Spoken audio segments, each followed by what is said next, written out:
Fala pessoal, obrigado pela sua presença aí no canal. Mais ainda, hoje o tema específico é sobre melancolia na psicanálise. Bom, em primeiro lugar, é importante a gente entender que não dá para esgotar o tema em 1, 2 vídeos aí rápidos, no máximo de 4 minutos. Geralmente os vídeos são no máximo desse tempo, então nós vamos tentar fazer de uma forma breve, contudo em 2 e quem sabe 3 vídeos de acordo com a demanda, ok? Bom, falar da melancolia na psicanálise também é algo que custa caro de uma certa forma a psicanálise, porque tem um elemento histórico por trás de uma construção muito antiga que tem que se levar em conta. Contudo, hoje fala-se em melancolia às vezes de uma forma não tão rica quanto propõe a historicidade da proposta em relação à melancolia.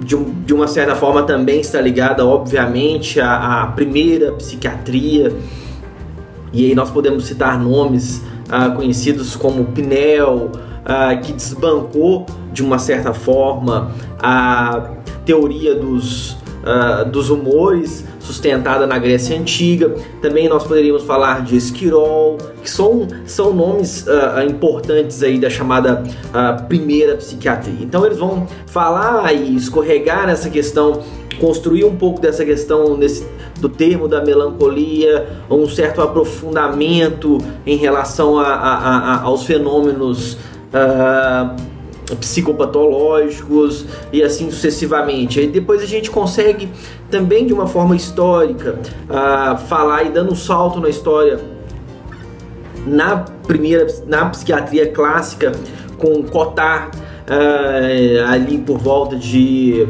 1892, né? Que o Cotard vai falar da melancolia simples, da melancolia com estupor, da melancolia ansiosa, e tem toda uma construção aí nessa psiquiatria clássica. Também tem o famoso, conhecido, nós não podemos nos furtar a esse autor, o Emil Kraepelin, que de uma certa forma ele vai reformular toda essa ideia da melancolia ali entre 1883 e 1913 e vai fazer uma contribuição significativa para posteriores entendimentos, para posteriores reformulações do conceito de melancolia. Bom, é claro que existem outros autores, outros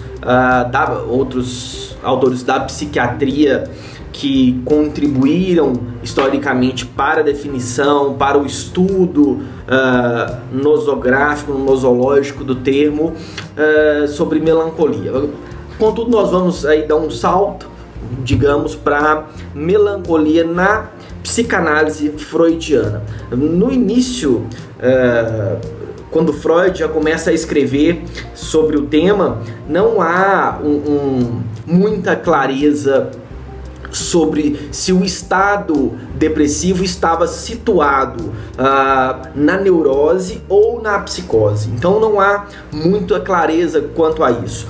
Tem um texto muito importante para essa temática, que é Luto e Melancolia, de 1915, salvo engano, 1917, em que Freud vai dizer até mesmo da complexidade em se definir o termo melancolia. O que Freud de uma certa forma vai reafirmar é que a melancolia se apresenta enquanto um desinvestimento da libido no objeto, de tal forma que a agressividade que o melancólico dirige a si mesmo seria um deslocamento da libido do objeto para o ego do próprio sujeito. Então há um deslocamento da libido do objeto para o próprio eu. Então Freud já começa de uma certa forma a falar do investimento libidinal no que diz respeito à melancolia.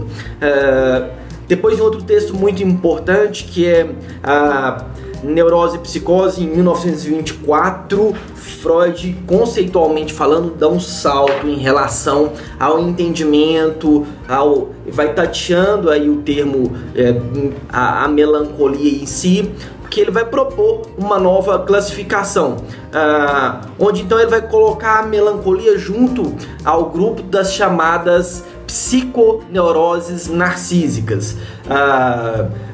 Querendo ou não, psiconeuroses narcísicas, nós estamos falando aí do que nós chamamos hoje, de uma forma mais corriqueira, das psicoses. Então já tem uma clareza um pouco maior em relação à melancolia nesse sentido. É importante ressaltar que existe uma diferenciação importante em psicanálise entre o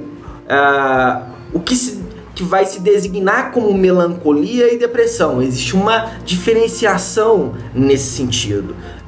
Ou seja, os dois conceitos, depressão e melancolia, eles não são sinônimos, e aí do ponto de vista psicanalítico. Algumas pessoas ainda usam melancolia como se tratando de algo do campo, psicanaliticamente falando, do campo da depressão, ou ainda usando conceitos já refutados dos humores, como por exemplo fleumático, melancólico. Tem mais alguns outros dois dos quais não me recordo no momento, mas houve toda uma construção histórica acerca do tema que nós, principalmente nós que praticamos a clínica em psicanálise, temos que nos atentar, porque foi caro, a psicanálise continua sendo caro, e nós vamos prosseguir com o vídeo falando um pouco mais sobre melancolia na psicanálise. Eu espero que vocês acompanhem e fiquem à vontade para mandar questões, pontuações e sugestões.